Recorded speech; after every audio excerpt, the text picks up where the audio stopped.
Hello, everyone. Good evening. Today we have our virtual happy hour hosted by the Stroke ISIG, and we have Dr. Shannon Scott speaking to us about addressing return to work after stroke. Dr. Scott is an assistant professor at Ithaca College in New York. Her body of work has been in stroke, and she teaches a few courses in adult rehabilitation and also an advanced adult evidence-based practice in the Ithaca Center for Life Skills, which is sort of interesting component of her work. She's a graduate of the University of British Columbia in Vancouver and Quinnipiac University, and she's here to share with us her research on return to work. So thank you once again, Dr. Scott, for sharing your expertise with us, and hopefully we can have a lively discussion. So the floor is yours. Great. Thanks, Cecile. So hello, everyone. I want to thank you for joining me. It is my pleasure today to be the presenter for the ACRM Stroke ISIG Virtual Happy Hour.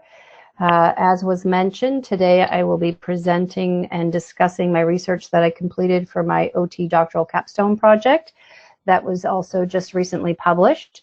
So the title of my presentation is Addressing Return to Work After Stroke, the Practice Patterns of Occupational Therapy Practitioners and Implications for Interdisciplinary Practice.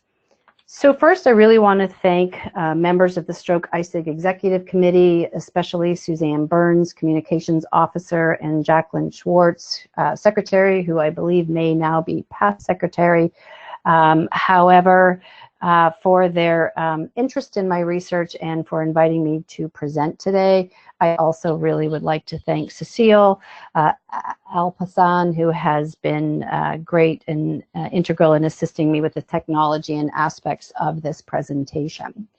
So I just want to kind of give a frame of reference with regards to the research and the choice of topic for the research, and look at a study that was done by Wolf, Baum, and Connor in 2009. Essentially, within this, the researchers collected a database from 1999 to spring of 2008 of individuals who had sustained a stroke. And when we look at the statistics with regards to the number of individuals within this database that are under the age of 65, we see that 45% of stroke survivors in this database were of working age. And so this is important to note that that is a large percentage of stroke survivors whose life role is, in fact, working at that particular time. I also wanted to show this image, which I took from the National Stroke Association, because I think it's one thing to look at statistics with regards to the number of younger stroke survivors, but I think it's also really impactful to truly look at the face of individuals whose lives are impacted by stroke. Hopefully, when we recognize that we are dealing with real life people whose lives have been disrupted and negatively impacted, that it will help facilitate a stronger sense of ethical and professional responsibility to us to provide services that truly move beyond traditional rehabilitation services and focus on participation and resumption of life roles. So looking at some of the problem worldwide, we do recognize that there is an increase in younger stroke survivors around the globe. And when we look at some of the research that has been done that looks at the return to work rates for these individuals, we see that on average, we're looking at approximately just over 50% of individuals who return to work after having sustained a stroke. Now, however, there's some variability in studies, so that you will, in times when reading research, see some range within this, but this is just a sampling of some of the more recent research from different countries around the world. So the question is, why is this a problem? And we recognize that the inability for younger stroke survivors to return to work is both a burden to society as well as the individual. On a societal level, we recognize that stroke is one of the #1 disabilities in the United States. And when we look at Social Security benefits that are paid in the US, 86% of those are related to disability.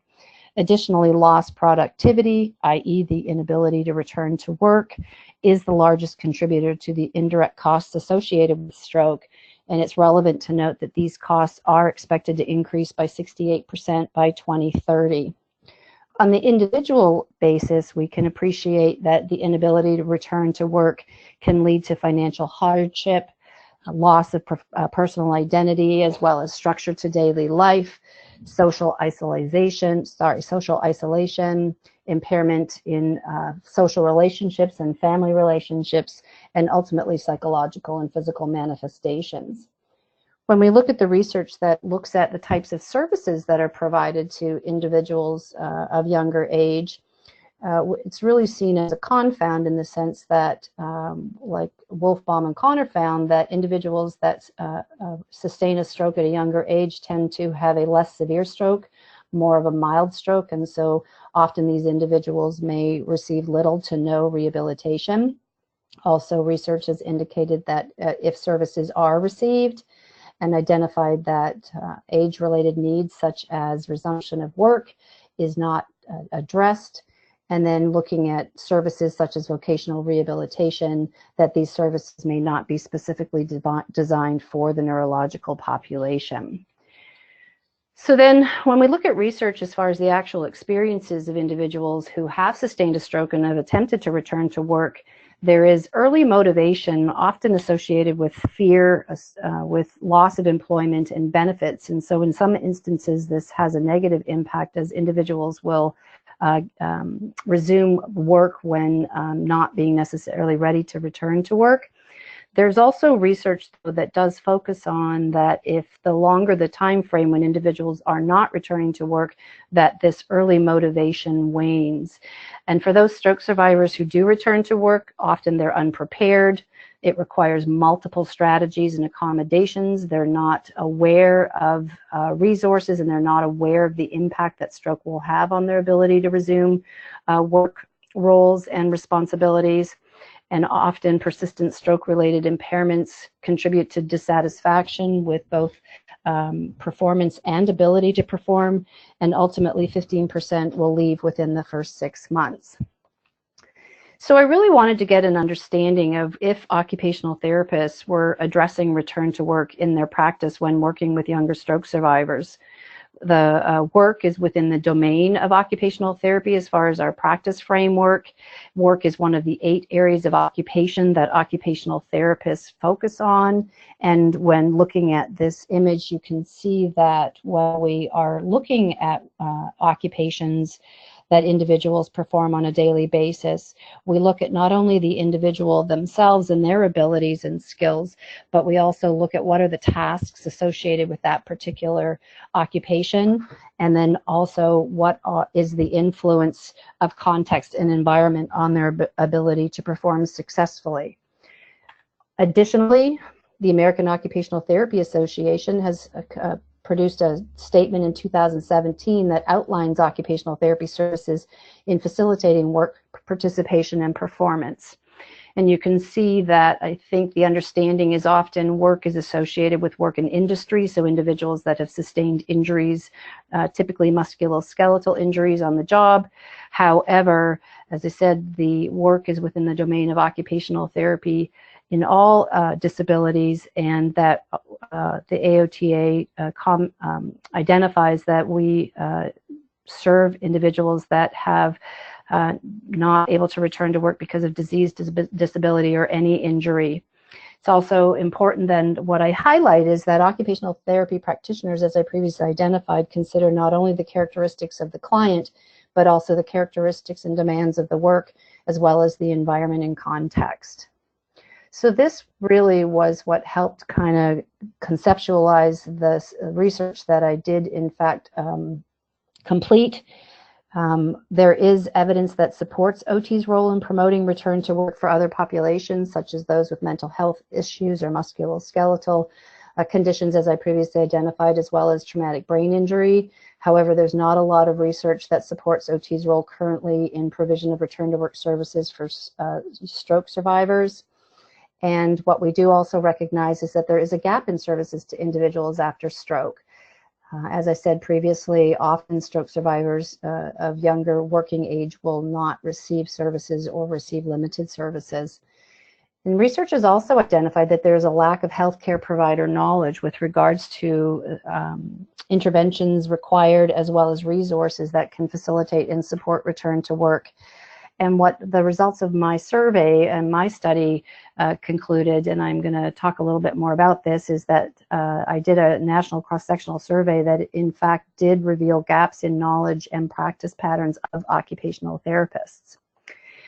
So really what my research questions were, I really wanted to know, are occupational therapy practitioners addressing return to work with working age stroke survivors, again, given that this is within our domain of practice? And then if so, what are occupational therapy practice patterns and competencies in the provision of return to work services for younger stroke survivors? And then what are the perceived factors that promote or may impede the provision of services?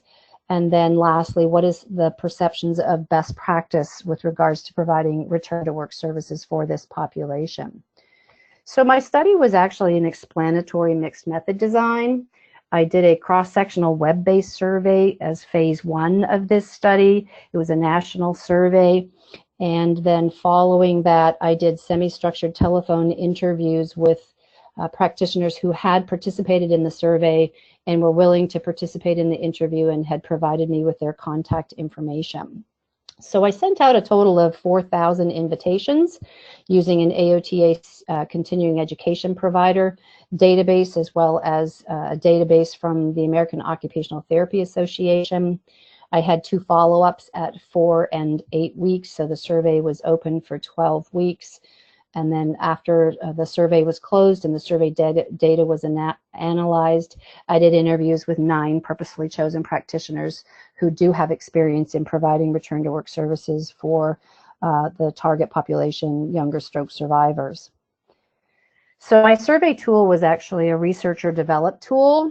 It was based on the Occupational Therapy Practice Framework Domain and Process as a guide to organize the survey and capture relevant information within the domain and OT process, as well as extensive literature review.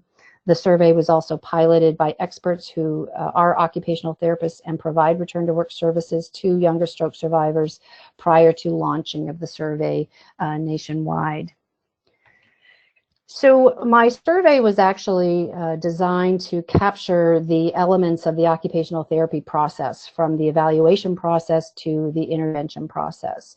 And when looking at evaluation, the initial step of an occupational therapy evaluation is to develop the client's occupational, and in this sense, the worker profile, to look at the activity demands associated with the job, as well as the environment and the influence of the environment. And then lastly, to look at the client factors, the body structures and functions, as well as performance skills, so the observed ability of clients to carry out the tasks associated with their job from a motor and a process or cognitive skill perspective.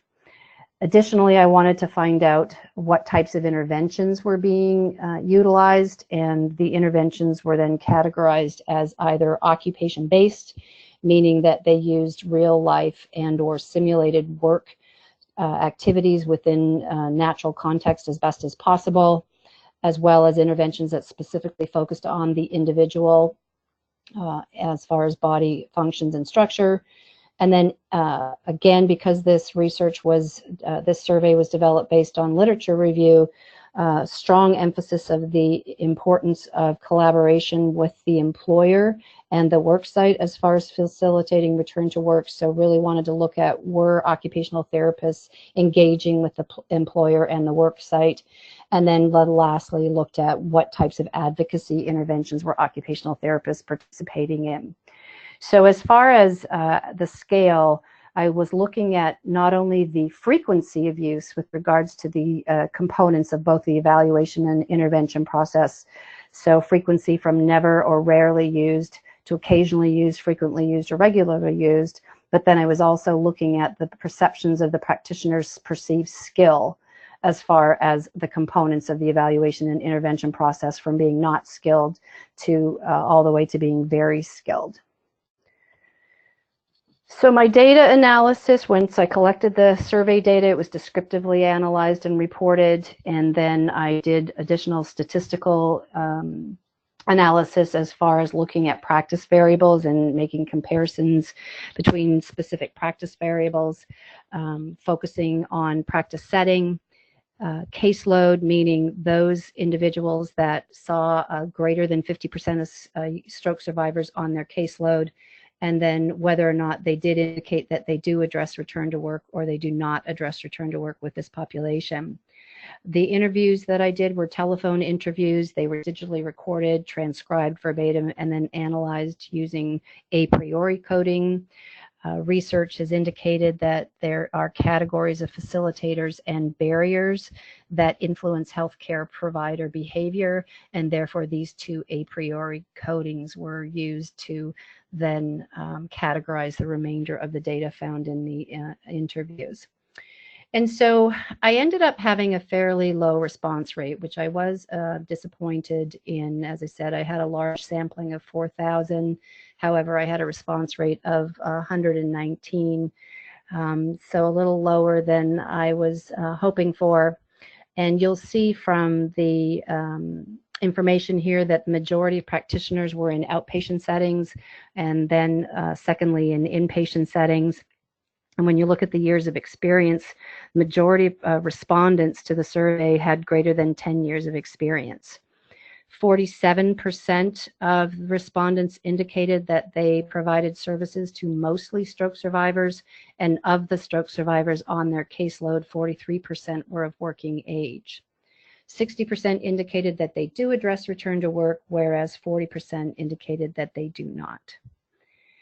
So when you look at these diagrams, I'm going to try and explain, because I'm just going to go through, as I said, the occupational therapy process as far as the evaluation process and the interventions. So the first step of the occupational therapy process is establishing, as I said, the occupational profile, or in this sense, the worker profile. And you'll see, and again, we're using that scale where 4 is regularly and 0 is rarely.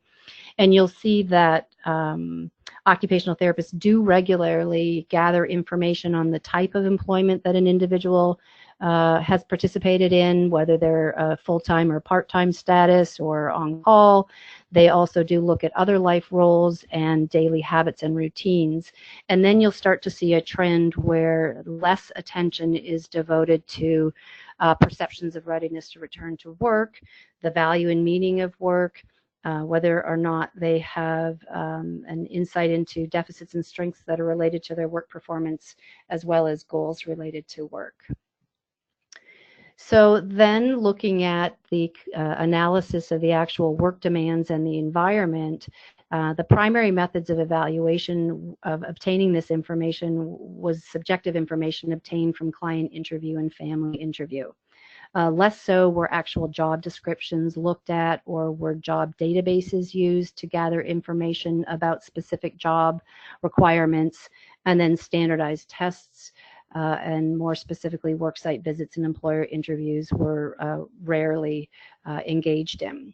So when you look actually at what are the occupational therapy, when you look at the demands that are looked at within this data collection, predominantly looking at what are the physical work demands, what are the cognitive work demands, and to a lesser extent communication, interpersonal work demands, and then to even a lesser extent focusing on what are the emotional and psychological demands associated with work. And again, when we look to the literature, there is evidence to support that emotional and psychological health and wellness and ability to cope is a strong predictor and facilitator of ability to go return to work. In looking at what type of information is gathered about the work environment, again, looking at physical environment is explored, looking at transportation needs and availability of transportation, but then less so, is there support from the employer? And what is the social environment and social support? And again, as I said earlier, when you look to the literature, both these factors, employer support and social environment, are strong predictors of ability to return to work. So this is a little bit of a busy slide, I recognize, but just again, looking at specifically evaluating client factors and performance skills. So those body structures and functions and skills of the person themselves. So the method of evaluation, again, strong reliance on client interview and family interview, looking at clinical observation, less so using standardized tests, and definitely less so doing actual evaluation or worksite observation. And as you can appreciate, being a clinical observation, we recognize the impact and importance of the environment and context. And so you really aren't getting an accurate indication of how an individual will actually perform in real work tasks in real work environments strictly by clinical observation.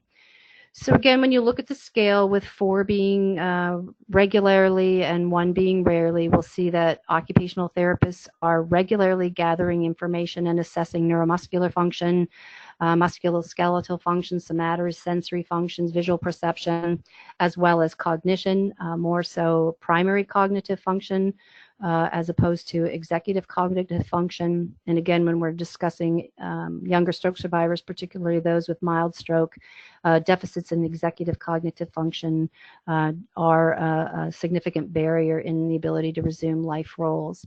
And you'll also see then that there's less focus on the emotional and psychological function, as I had previously identified, which is a relevant area. Looking at performance skills, again, looking at physical skills and cognitive skills, you'll see that they are regularly assessed, and then less so social skills and mental stamina and endurance. So now I'm going to talk about the types of interventions that occupational therapy respondents to my survey indicate that they're engaging in. And the next few slides, you'll see I had mentioned that I was looking at both frequency of intervention, how frequently the interventions were being used, and then the perceived skill in the delivery of those specific interventions. And so the blue on the right for the frequency is regularly or frequently are these interventions provided, and then on the right side of the screen you'll see the perceived skill, and the blue corresponds to very skilled or skilled. And so it's not surprising, you pretty much see a comparable one-to-one relationship between the types and the frequency of interventions that are being utilized and implemented, and then the perceived skill with those particular interventions. And so a lot of perceived skill and therefore a lot of frequency of use of neuromuscular re-education, addressing again client factors and performance skills and retraining, a restorative approach. And then as you continue on down, you'll see as far as training in task modifications to enhance the work and compensatory and worksite modifications and use of real life work activities, these start to then become only occasionally and rarely used. And then you'll see then that there's a comparable perceived skill level to the use of those interventions. The asterisks on these slides indicate that those are what we're considering occupation-based interventions. So interventions, as I said, that incorporate either real life or simulated work-related activities and environments. So when we go to the next slide now, I had mentioned that I was asking about what types of interventions are occupational therapists utilizing that are employer-focused, so focused on the employer or the work site. And you see quite a difference here. Again, the colors correspond to the same, where blue is frequently and regularly, as well as perceived skill is skilled or very skilled. So you'll see that there's a predominant red indicating for the most that occupational therapists are really not focusing interventions on the employer or the work site, rarely collaborating with the employer, rarely discussing reasonable accommodation or educating the employers on the effects of stroke, or consulting with return to work goals and recommendations. You see a little bit less of a one-to-one relationship of perceived skill. So you'll see that occupational therapists perceive that they do have skills in these areas as far as the ability to provide interventions that focus on the employer and work site. So then the question one would have is, if the perceived skill is there, what is impacting the frequency of actually using these interventions? And so this is where really wanting to find out what are the barriers. So then also I asked, was looking at how much advocacy interventions practitioners were engaging in. And again, we see a bit of a discrepancy between perceived skill and the actual frequency of use of advocacy-oriented interventions, predominantly looking at promotion of client self-advocacy in collaboration with others, some referrals to state and community services, but not really advocating for client accommodations or advocating for reimbursement at national and state levels. We do see that practitioners have a higher perceived skill with regards to collaboration, but again, less with actually advocating for worksite accommodations. So again, we're looking at this discrepancy between skill and actual frequency of use. So again, the question is, what is the barriers that are contributing to this? So when we looked at the barriers, some of it was gathered on the survey and the majority of it was gathered in the follow-up interviews. And one of the barriers identified was that clients that sustain a stroke have multiple needs, in that return to work and addressing work was perceived to have a lower priority. However, as I mentioned earlier, we recognize that stroke severity in younger working aged population tends to be more mild to moderate. And therefore, as far as the multiple needs of independence and ADLs and mobility may not be as much of a priority as returning to work. Also identified was a lack of knowledge of work-related regulations, services, resources, as well as reimbursement mechanisms, contributed to not providing return to work services, as well as a lack of expertise. So the studies that were previously done, and as I said, by Wolf, Baum, and Connor in 2009, where indicated that there was a lack of healthcare provider awareness and knowledge. The results of this study seem to support that as well. Additionally, system-related barriers seem to negatively impact the ability to address return to work, such as having limited visits and or reimbursement for services that focus on community integration and work, having a lack of time, which was compounded by productivity demands. Practitioners also strongly identified a medical healthcare model as being a barrier to provision of return to work services, in that community integration and return to work was not perceived as necessarily a medical necessity by the healthcare system and reimbursers and payer sources. And this was also discovered that there was some level of dissatisfaction with state vocational rehabilitation services, which ultimately contributed to a decreased referral to these services. Some practitioners had a good working relationship with their state vocational rehabilitation services, but that was fostered through networking and collaborating and creating systems and policies that allowed them to work well and collaborate, whereas others found that there was a lack of responsiveness, a long waiting time, and follow-up with clients led them to believe that the services were not specifically addressing their clients' needs. So then what was perceived as the facilitators of the ability to provide return to work services? So this should not be surprising if someone indicated that they had prior training and experience in work-related services. And particularly this was focused on individuals that may have worked in settings, industry settings, or work in industry settings that focused on work-related injuries or functional capacity evaluations, that they felt that they were able to take that prior training and experience and then just provide similar services when working in settings with stroke survivors.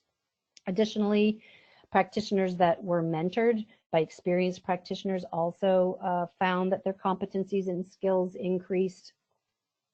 And when we look at the system level, organizational and administrative support was really important. One practitioner indicated that she had significant support from her organization to provide return to works, even though this was a cost to her productivity, but the organization was in support of providing necessary, meeting the needs of the societal needs of their local community, and then felt that it was a really important service to be providing.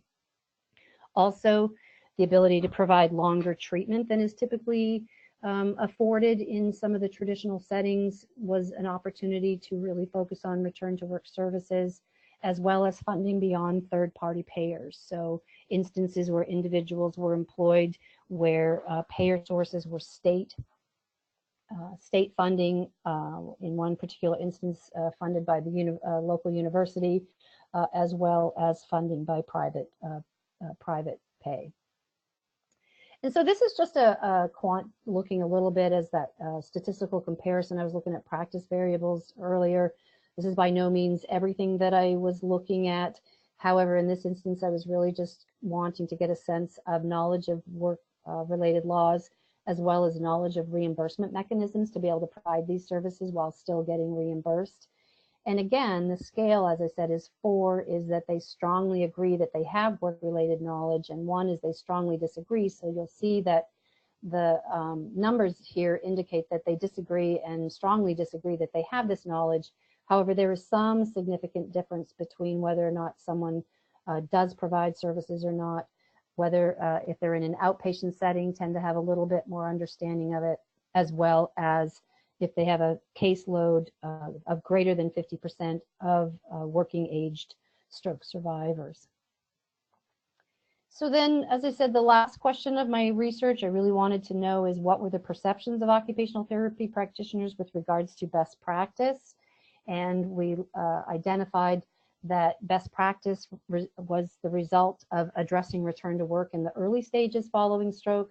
And this is definitely supported by the research and the literature, where you'll see some references stating that we should be focusing on return to work in as early as 8 weeks after stroke, whether or not whatever setting that they're in, and then also advocating that for relevant services and referring all stroke survivors for comprehensive occupational therapy services.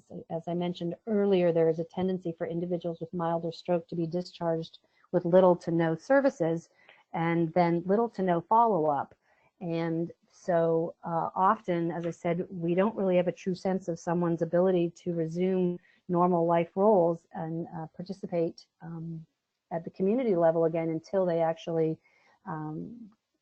engage in real life activities and roles. So we really need to make sure that we are following up, as well as making sure we are referring all clients for services. We need to make sure that we're using ecologically valid evaluations, which again means that we're looking at evaluations that really provide us with real life information as to whether or not someone can engage in occupation, so that the results are applicable to their work task and work environment. We want to make sure that we're providing occupation-based services, again, not necessarily just focusing on the individual and restoration of skills, but focusing also on what are the task demands and activity demands of the work, as well as what is the context and work environment as to whether or not that supports or creates barriers to the ability to return to work. Importantly, practitioners identified the need to address emotional regulation and coping skills. However, when you go back and look at the results of the survey, did indicate that these are the area that is not addressed as much. And so this is really an important area for all disciplines to be addressing when we are working with younger stroke survivors.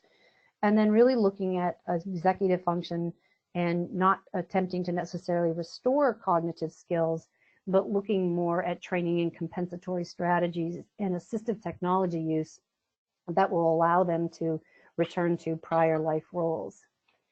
And last but not least, as not surprising, I identified earlier, was to really make sure that we're engaging with the employer and focusing interventions on the employer. And because of a lack of competencies and skills, if we're going to be able to provide these services effectively, we definitely need to make sure that we're developing enhanced competencies in these services. So then the question is, what is perceived as needed competencies to be able to provide these services?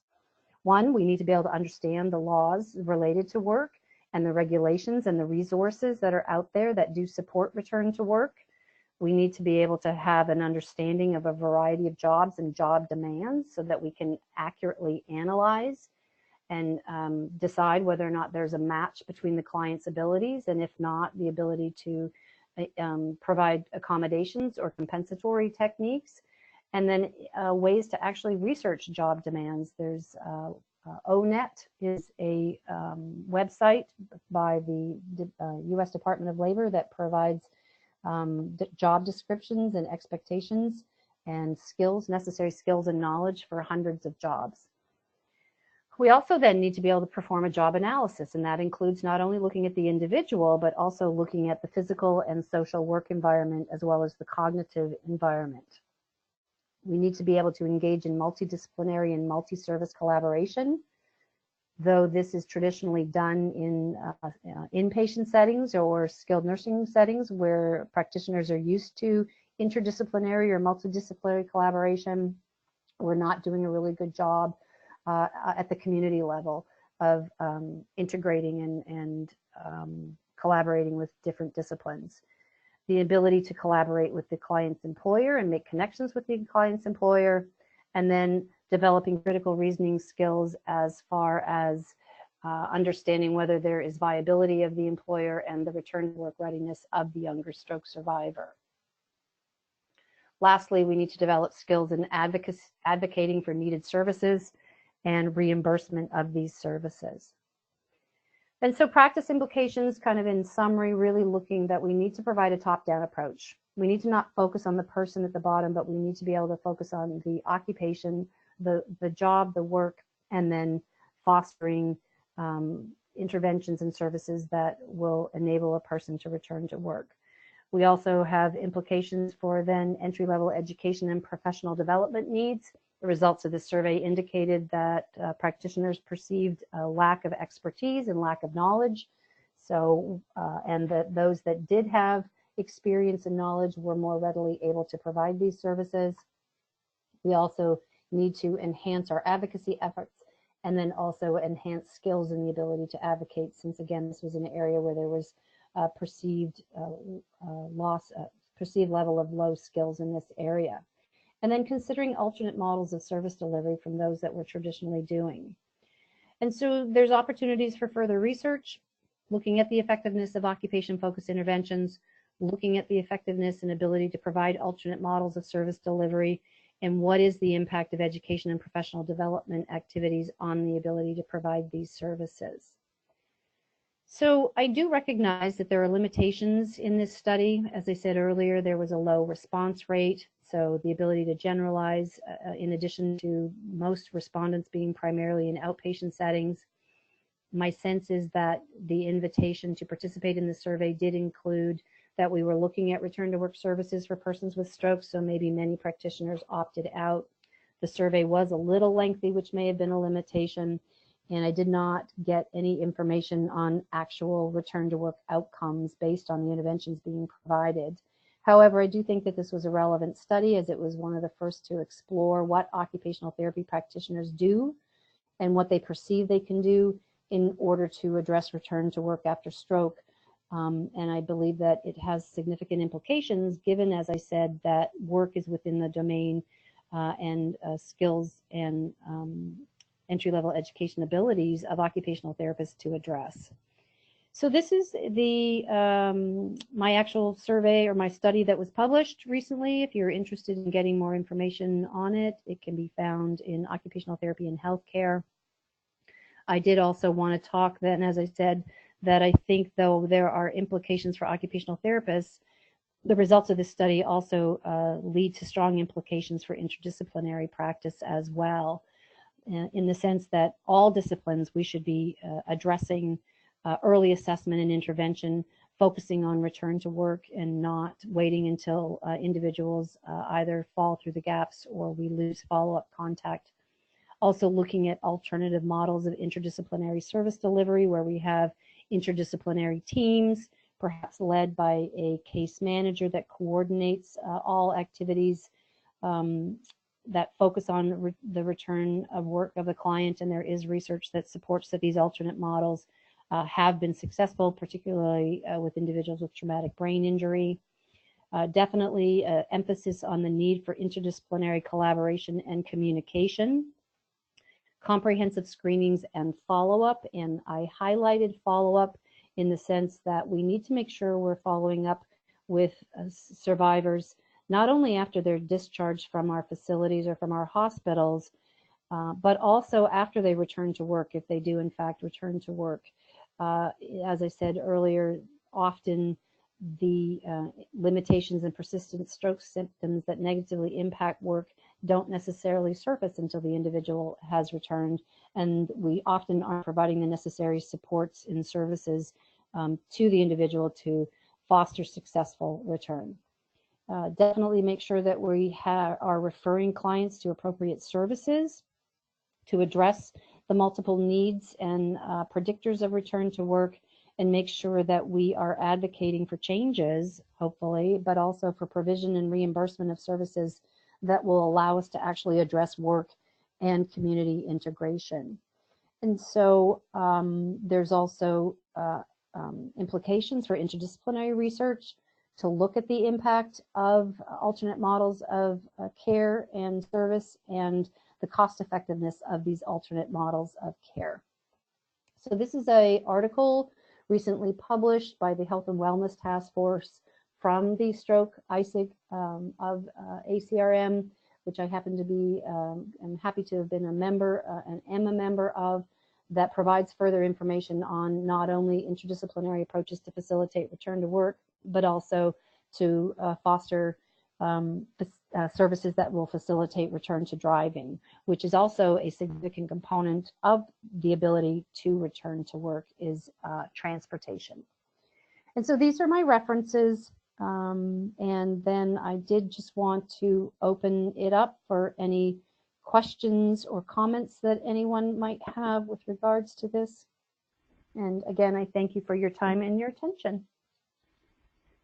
Thank you, Dr. Scott, for that very relevant work that you've done. I commend you personally for going where no one has gone before, so that's very brave of you. I cannot believe that this is the first study for return to work practice among occupational therapists, so thank you for that. There's a comment on the chat box from Mark Kovic, our stroke ISIG chair, and I'm just going to read off of it a bit just to get the discussion going. And thank you very much for your presentation. It's a very necessary discussion. And some of us were at ACRM last week, and he personally attended an implementation science presentation related to stroke. And they discussed having exemplars within hospitals. And the exemplars within hospitals might be advocates for changing practice. And what are your thoughts on this matter? Like, what do you think? Do you have any insights related to beyond occupational therapy that we can do so that we can have exemplars for stroke practice within our own settings? Right. I strongly support that. And my sense is, and again, kind of just looking at the results of this, my study, is that we tend to operate in silos, is my perception, whereas we're not necessarily collaborating and working together, and we're not necessarily focusing on the needs of the individual. And I think a lot of that is perhaps the perception that someone else is in fact doing it, when in actuality no one is doing it. Right. So I think the perception that there's no one taking the lead. So I think that if there was an exemplar and somebody that was actually taking the lead, that there could be more of a cohesiveness and maybe an intercollaboration. I mean, that kind of actually goes along with what I was saying previously about maybe these alternate models of care where you actually have someone within facilities that is responsible for looking at the community reintegration needs of stroke survivors, and that will take the lead on these topics, because again, they're not being addressed. I agree with your answer there, and I was thinking to myself as well, in the practice of occupational therapy, just because I'm also an occupational therapist by background, we address things like return to school when it comes to the pediatric population. But you are so right in saying that there's such a gap once we get to the adults who have had their work interrupted. So thank you for bringing up those points. And I think the other thing that, again, this is just my own personal kind of observations and perceptions, but, traditionally we have provided services, and there is emphasis of services for younger populations, such as those that spinal cord injury, because that tends to be a younger population. I think also with traumatic brain injury, again, tending to be a younger population. However, and I don't know whether there's still this misconception, and it's been a long time, where stroke was still deemed, something that happened to older adults, and not necessarily something that was occurring in younger adults. But as we've seen from the statistics, the numbers are continuing to rise in younger population. And so we really need to, rise to the occasion and rise to the challenge and make sure that we're addressing those needs with this population as well. Do we have any other questions?